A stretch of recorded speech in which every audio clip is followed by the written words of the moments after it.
اللہ اکبر سبحان اللہ الحمدللہ استغفر اللہ نحمدہ و نصلی علی رسولہ الکریم اما بعد اعوذ باللہ من الشیطان الرجیم بسم اللہ الرحمن الرحیم۔ ہمارا آج کا موضوع گفتگو دور فتن اور آپ کی ہدایات کے ریفرنس سے ہوگا۔ رسول اللہ صلی اللہ علیہ وسلم ایک روز ظہر کی نماز پڑھانے کے بعد منبر پر تشریف فرما ہوئے اور آپ نے دور فتن اور قیامت کے آثار لوگوں کو بتانے شروع کیے، یہاں تک کہ عصر کی نماز کا وقت ہو گیا۔ آپ نے عصر کی نماز ادا فرمائی اور پھر دور فتن کے حالات آپ نے بتانے شروع کیے، یہاں تک کہ مغرب ہو گئی اور پھر آپ نے مغرب کی نماز ادا فرمائی۔ اس میں سے بہت سی چیزیں لوگوں کو یاد رہیں اور بہت سی چیزیں لوگ بھول گئے، مگر ہمارے زمانے میں وہ چیزیں ہمیں جتنے مجموعہ احادیث ہیں، چاہے وہ سیاستہ ہیں یا سیاستہ کے علاوہ بھی، سب میں تمام احادیث کو جمع کرنے والوں نے دور فتن کو الگ الگ باندھا ہے اور پوری تفصیلات سے آنے والے زمانے کے انسانوں کو آگاہ کیا ہے۔ سیاستہ میں بھی کوئی مجموعہ حدیث ایسا نہیں ہے، بخاری ہو، مسلم ہو، نسائی ہو، داؤد ہو، ترمذی ہو، ابن ماجہ ہو، موطا ہو، سب میں یہ مضمون الگ الگ باندھے گئے ہیں۔ اس کی ضرورت اس لیے ہے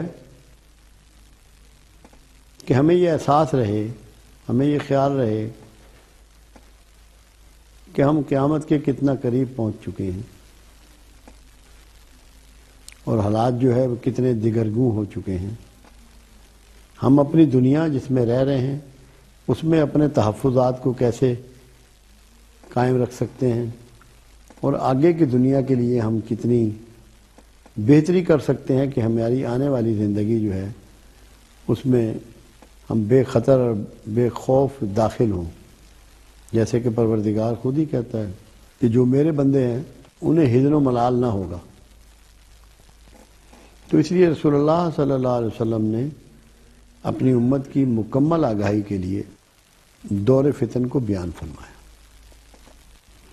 آپ کا فرمان مبارک ہے کہ سب سے بہتر زمانہ میرا، سب سے بہتر زمانہ میرا، اس سے کم بہتر میرے اصحاب کا، اس سے کم بہتر تابعین کا، یعنی کہ ان کے اصحاب کا، اس سے کم بہتر تبع تابعین کا، اور اس سے کم بہتر تبع تابعین کا، اور پھر دور فتن بڑھتا ہی چلا جائے گا اور قیامت تک یہ بڑھتا ہی رہے گا۔ اس کی نشانیاں آپ نے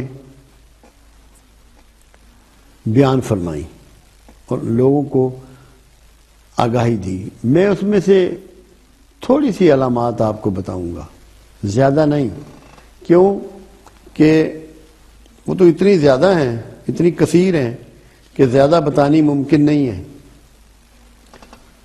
اور شاید وہ زیادہ ہمارا مسئلہ بھی نہیں ہے۔ جو ہم سے متعلق باتیں ہیں زیادہ، انہی کا میں اس میں تذکرہ آپ سے کروں گا۔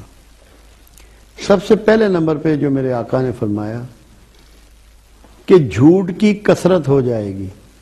آپ نے فرمایا کہ آج میرے زمانے میں جھوٹا ڈھونڈنا مشکل ہے، اور ایک ایسا وقت آئے گا کہ جب سچا ڈھونڈنا بہت دشوار ہوگا اور کوئی بندہ سچا آپ کو میسر نہیں آئے گا۔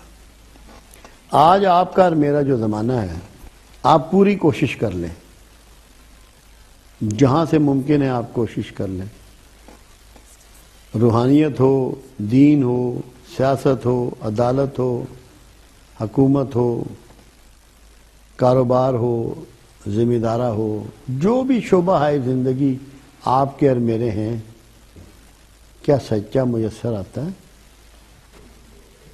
کہیں نظر پڑتی ہے؟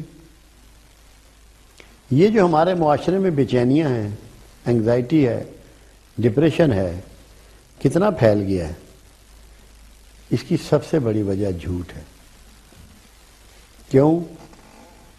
جھوٹ کو اللہ ناپسند بھی کرتا ہے اور نابود بھی کرتا ہے۔ یہ قیامت کی دور فتن کی بڑی نشانیوں میں سے نشانی ہے کہ جھوٹ کی اتنی کثرت ہو جائے گی کہ آپ کو سچا میسر نہیں آئے گا۔ یہ بہت بنیادی ایک نکتہ ہے۔ اب جو دور فتن میں محفوظ رہنا چاہے اس کو حتی المقدور کوشش کرنی چاہیے کہ اپنی زندگی سے جھوٹ کو کھرچ کے نکال دیں۔ جتنا جھوٹ سے دور ہوتا چلا جائے گا اتنا مسائل سے بچتا چلا جائے گا۔ وہ مسائل گھر کے ہوں یا باہر کے ہوں، دونوں سے محفوظ ہونا شروع ہو جائے گا جو جھوٹ سے بچ جائے گا۔ مطلب یہ اس لیے آقا نے نشاندہی فرمائی کہ آپ کو پتہ ہو کہ آپ کو کون سی بیماری سے بچنا ہے۔ پھر دوسری چیز، ہر چیز میں بے برکتی ہو جائے گی، ہر چیز میں بے برکتی ہو جائے گی، یہاں تک کہ سال مہینے، مہینے دن اور دن گھنٹوں کی مانند ہو جائیں گی۔ آپ کو پتہ لگا 2014 کہاں چلا گیا؟ کتنے کام آپ کے میچور ہوئے، کتنے کام رہ گئے؟